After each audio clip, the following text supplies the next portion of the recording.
भारत में 12 ज्योतिर्लिंग अवस्थित है। उसमें से चौथा ज्योतिर्लिंग कहाँ पर स्थित है और चौथा ज्योतिर्लिंग महादेव जी ने क्यों बनाया है, महादेव जी ने अपनी स्थापना चौथा जो ज्योतिर्लिंग है उसमें क्यों की है, कहाँ पर ज्योतिर्लिंग अवस्थित है, इसके बारे में आज हम जानेंगे। मित्रों, भारत देश बहुत ही पवित्र और महान देश है। भगवान खुद यहाँ पर आकर अपना अस्तित्व रखते हैं और भगवान खुद यहाँ पर जन्म लेते हैं। इस भूमि को मैं प्रणाम करता हूँ। भारत में चौथा ज्योतिर्लिंग जो कि श्री ओमकालेश्वर ज्योतिर्लिंग है, जो नर्मदा किनारे पर अवस्थित है, उसकी क्या विशेषता है उसके बारे में आज हम बात करेंगे। नमस्कार मेरे प्यारे दर्शक मित्रों, मैं हूं मिलन राजपरा। आज हम जानेंगे चौथा ज्योतिर्लिंग कहां पर है। भारत में श्री ओमकालेश्वर ज्योतिर्लिंग जो कि चौथे स्थान पर अवस्थित है, इसके बारे में मैं आज आपको बताऊंगा। कावेरी का नर्मदयोः पवित्र समागमे सज्जन तारणाय सदैव मान्धान्तु पूरे वसंतम मोकारसिम शिव मेक मिडे। जो सत्पुरुषों संसार सागर पार उतरने के लिए कावेरी और नर्मदा के पवित्र संगम के निकट मानधाता के पूर्व में सदा निवास करते हैं, उन अद्वितीय कल्याणमयी भगवान श्री ओमकालेश्वर को मैं स्तवन करता हूँ। भगवान शिव के 12 ज्योतिर्लिंगों में श्री ओमकालेश्वर का चौथा स्थान है। यह स्थान मध्य प्रदेश के अंतर्गत नर्मदा नदी के तट पर स्थित है। इस ज्योतिर्लिंग की विशेषता है कि यहाँ 2 ज्योतिर्लिंग श्री ओमकालेश्वर और श्री अम्बलेश्वर की गणना एक ही ज्योतिर्लिंग के रूप में की गई है। हर हर महादेव, जय श्री ओमकालेश्वर महादेव, जय हो।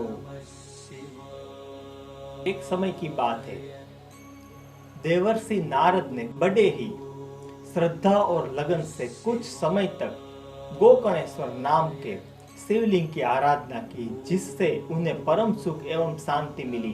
तदंतर वे भ्रमण करते हुए गिरिराज विंध्यगिरि के पास गए। विंध्यगिरि ने अपने अधिदेव रूप में देवर्षि नारद को अर्घ्य पाद प्रदान करके उसका सविधि पूजन किया।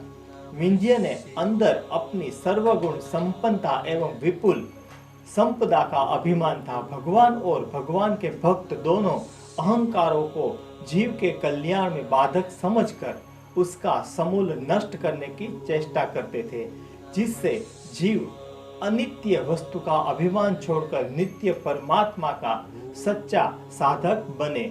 विंध्य को तुच्छ अहंकार से ग्रसित देखकर नारद जी दुखित हो गर्म निस्वार्थ लेने लगे। विंध्य ने कहा, हे नारद जी, आपको मुझ में ऐसी कौन सी कमी दिखाई दे रही है जिसके वजह से आप दुखी होकर इस प्रकार गर्म निस्वार्थ ले रहे हैं। देवर्षि नारद बोले, हे विंध्याचल, यद्यपि तुम सर्वगुण संपन्न हो, किंतु मेरु पर्वत के समक्ष तुम्हारी कोई महत्ता नहीं है। उसकी चोटियां देवलोक तक पहुंची हुई है। मेरु देवताओं का विहार स्थान है, उसके सामने तुम किसी गणना में नहीं हो। देवर्षि नारद के इस प्रकार कहकर चले जाने पर विंध्य पर्वत दुखी और शोक में निमग्न हो गया।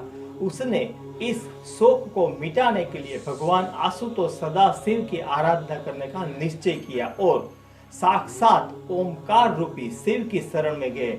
वह भगवान शिव की पार्थिव मूर्ति का निर्माण करके नित्य पूजा अर्चन जप और ध्यान करने लगे। 6 महीने तक कठोर तपस्या के बाद भगवान सदाशिव उसके ऊपर प्रसन्न हुए। उन्होंने विंध्याचल को अपने दिव्य स्वरूप का दर्शन कराया। योगियों के लिए भी अगम्य भगवान शिव के उस दुर्लभ स्वरूप को देखकर विंध्याचल भाव विभोर हो गया। उसने भगवान आशुतोष की स्तुति की। भगवान सदाशिव विंध्याचल पर प्रसन्न होकर बोले, हे विंध्य, तुम्हारी श्रद्धा भक्ति और कठोर तपस्या से मैं परम प्रसन्न हूँ।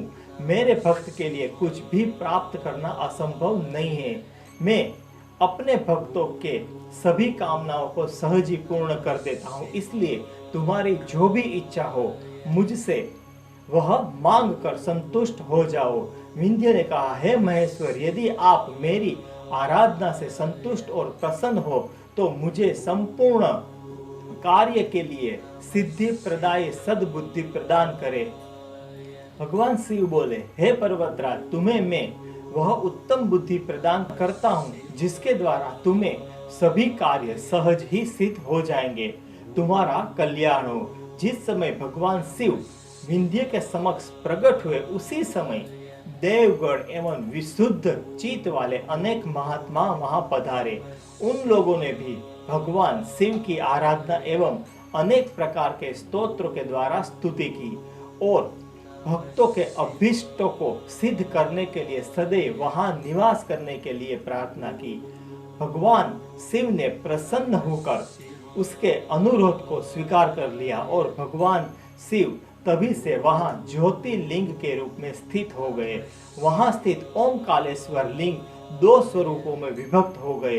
प्रवण के अंतर्गत जो सदा से विद्यमान हुए ओमकालेश्वर नाम से प्रसिद्ध हुए और विंध्याचल द्वारा पूजित पार्थिव मूर्ति से जो ज्योति प्रकट हुई वह परमेश्वर यानी कि अमलेश्वर नाम से विख्यात हुए। उस समय देवताओं और ऋषि मुनियों ने मिलकर उन ज्योतिर्लिंग का पूजन किया। भगवान ऋषभ ध्वज ने प्रसन्न होकर उन लोगों को अपने अनेक वर प्रदान करने के लिए कहा। ओमकारम चैव यल्लिंगमेकं त्वच्च द्विधा गतम प्रणेव चैव ओमकार नामासित सदाशिव पार्थिव चैव यज्जातम सदा तदा सित परमेश्वर भक्ति भ्रष्ट प्रदो चौभा मुक्ति भुक्ति प्रदोह द्विजाः तत्पूजम च तदा चतुर देवासच ऋषभ यस्तथा प्रा पूर्वा रानके कांचस संतोष्य ऋषभ ध्वजम। शिव पुराण के अनुसार कोटि रुद्र संहिता में इसका वर्णन किया गया है। इस प्रकार श्री ओमकालेश्वर और श्री परमेश्वर दोनों ज्योतिर्लिंगों का पूजन भक्तों को मन वांछित सिद्ध प्रदान कराता है। विंध्याचल को उसकी उपासना से अभीष्ट वर प्राप्त हुआ और उसका मानसिक परिताप दूर हो गया। श्री ओमकालेश्वर का निर्माण नर्मदा नदी के द्वारा स्वयं हुआ है।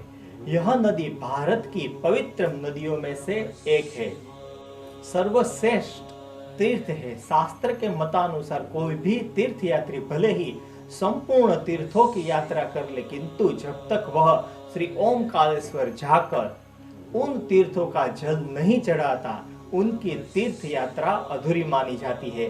गंगा जी में 7 दिन और यमुना जी में 15 दिन तक स्नान करने का जो फल प्राप्त होता है वह नर्मदा जी के दर्शन मात्र से मिलता है। जय हो नर्मदा मैया की। श्री ओमकालेश्वर लिंग गढ़ा हुआ नहीं है, प्राकृतिक रूप में है। इसकी चारों ओर जल भरा रहता है। इस लिंग की एक विशेषता यह भी है कि यह मंदिर के गुंबज के नीचे नहीं है। मंदिर का द्वार छोटा है, ऐसा लगता है जैसे गुफा में जा रहे हो। मंदिर में 2 कोठरियों से होकर जाना पड़ता है। भीतर में अंधेरा रहने के कारण बराबर दीपक जलता रहता है। पास में ही पार्वती जी की मूर्ति है। मंदिर पे होते में पंचमुख गणेश जी की मूर्ति है। श्री ओमकालेश्वर मंदिर में सीढ़ियां चढ़कर दूसरी मंजिल पर जाने पर महाकालेश्वर लिंग मूर्ति के दर्शन होते हैं। यह मूर्ति शिखर के नीचे है। तीसरी मंजिल पर वैजनाथेश्वर लिंग मूर्ति है, यह भी शिखर से नीचे है। मांधाता टापू में ही श्री ओमकालेश्वर की 2 परिक्रमाएं होती है, एक छोटी और एक बड़ी। श्री ओमकालेश्वर जी की परिक्रमा में श्री रामेश्वर मंदिर तथा गौरी सोमनाथ के दर्शन होते हैं। श्री ओमकालेश्वर मंदिर के पास अविमुक्तेश्वर, ज्वालेश्वर, केदारेश्वर आदि कई मंदिर अवस्थित है। मित्रों, इसी जगह पर 2 ज्योतिर्लिंग है, श्री ओमकालेश्वर ज्योतिर्लिंग और श्री अमलेश्वर ज्योतिर्लिंग। श्री अमलेश्वर भी ज्योतिर्लिंग है। श्री अमलेश्वर मंदिर अहल्याबाई का बनाया हुआ है। गायकवाड़ का राज्य की ओर से नियत किए हुए बहुत से ब्राह्मण यहाँ पार्थिव पूजन करते हैं। यात्री चाहे तो पहले श्री अमलेश्वर का दर्शन करके तब नर्मदा पार होकर श्री ओमकालेश्वर जाए, किंतु नियम पहले श्री ओमकालेश्वर का दर्शन करके लौटते समय श्री अमलेश्वर का दर्शन ही करना उचित है। और शास्त्र में इसका भी वर्णन किया गया है। श्री अमलेश्वर प्रदक्षिणा में वृद्ध, कालेश्वर, बाणेश्वर, मुक्तेश्वर, कर्दमेश्वर और तिल भांडेश्वर के मंदिर मिलते हैं। मित्रों, ये 12 ज्योतिर्लिंग में जो चौथे स्थान पर स्थित है श्री ओमकालेश्वर ज्योतिर्लिंग की कथा एवं इसकी जानकारी मैंने आपको दी। ये जानकारी आपको जरूर अच्छी लगी होगी। इसी के साथ मैं अपने शब्दों को विराम देता हूं, मगर मेरे प्यारे दर्शक मित्रों, आप सभी से मेरी एक हृदयपूर्वक विनती है कि इस मेरी चैनल को जरूर से सब्सक्राइब करें, लाइक करें और बाजू में दिए गए बेल आइकन को भी जरूर दबाएं, ताकि जब भी मैं नया वीडियो बनाऊं इसका नोटिफिकेशन आपको मिल सके। मित्रों, इसी के साथ मैं अपने शब्दों को विराम देता हूं। हर हर महादेव। धन्यवाद मेरे प्यारे दर्शक मित्रों।